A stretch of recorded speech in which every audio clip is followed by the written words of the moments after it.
नमस्ते चंद्रकांत भाई भट्ट अमेरिका से। मैं आज ऐसे इंसान की बात करता हूँ जो इतना बोल्ड, शायद एसएससी तक पढ़ा हो, फिर भी कहाँ से कहाँ इसने काम किया। 30 जून 2005, 30 जून सुबह में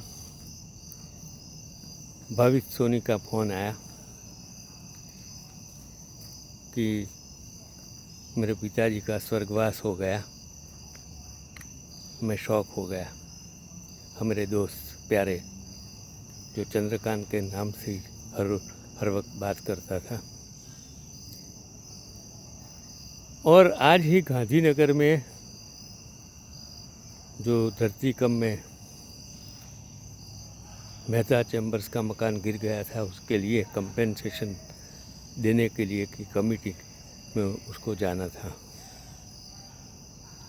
उन्होंने बोला कि भट्ट साहब क्या करेंगे।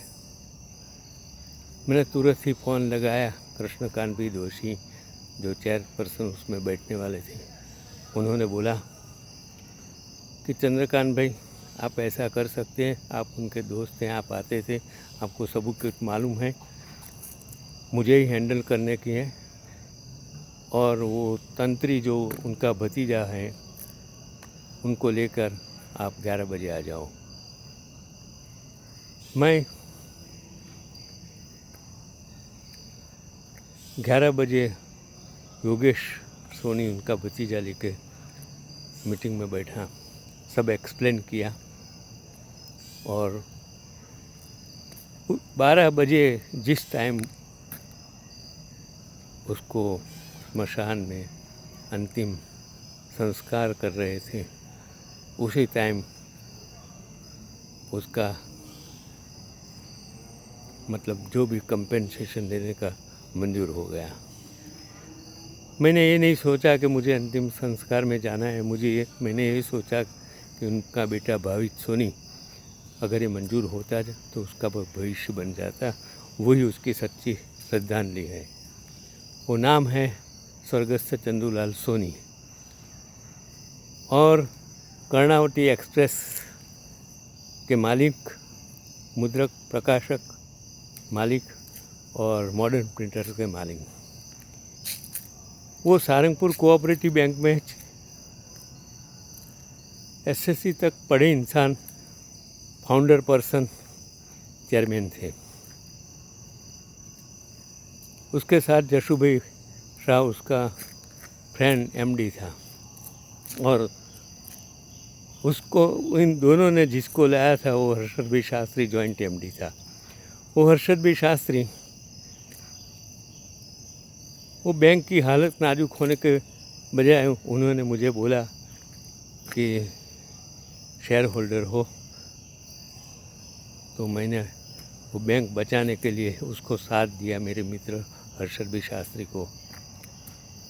वो मैं चंदूलाल सोनी और जशु भाई को नहीं जानता था, लेकिन मेरे वजह से वो दोनों एमडी चेयरमैन पद से, उसकी लोन बाकी थी, उसकी वजह से चले गए। फिर भी आप सोचेंगे नहीं कि उनके साथ मेरा संबंध इतना गाढ़ हो गया, चंदू भाई सोनी और जशु भाई का, कि उसका पूरा प्रॉब्लम मैंने बैंक में सॉल्व किया था। और चंदू भाई के साथ मैं जहाँ भी जाता था, आप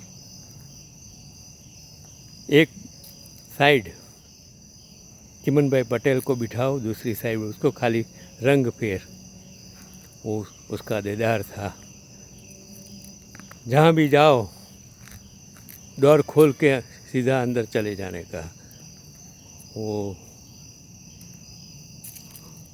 नरेंद्र मोदी की कैबिन हो, विरोध पक्ष के मोडवरिया की कैबिन हो, कि चुड़ासमा की कैबिन में तो हम सीधे चले जाते थे।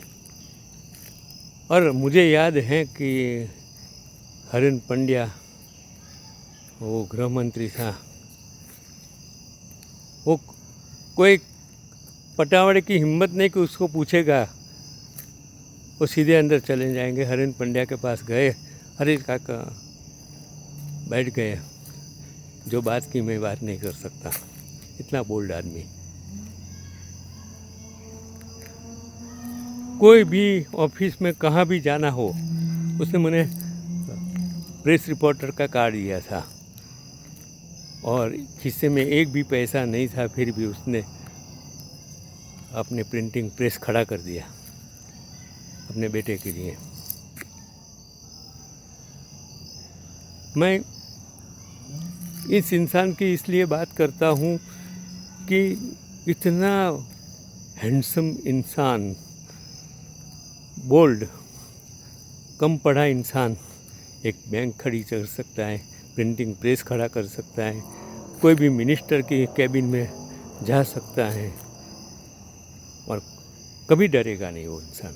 एक दफ़े मुझे याद है, एक इंसिडेंस कहता हूँ कि गाड़ी रेड क्रॉसिंग, रेड सिग्नल होने की वजह से निकाल दी उसने, पुलिस वाले ने खड़ी कर दी, खड़ी कराई तो बोला चाचा 100 रुपये पेनल्टी।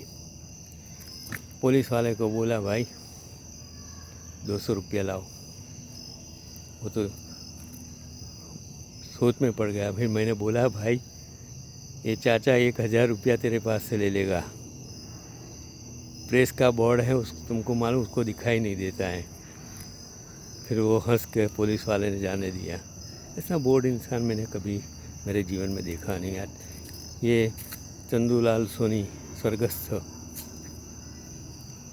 मेरा ये एपिसोड उनके लिए श्रद्धांजलि के स्वरूप है। आज भी याद करता हूँ। उसके बेटे के साथ आज भी मेरा संबंध है, सभी पूरा कुटुंब के साथ संबंध है। ऋण चुकाना बहुत मुश्किल होता है दुनिया में, मैंने अपना ऋण चुका दिया। नमस्कार। चंद्रकांत।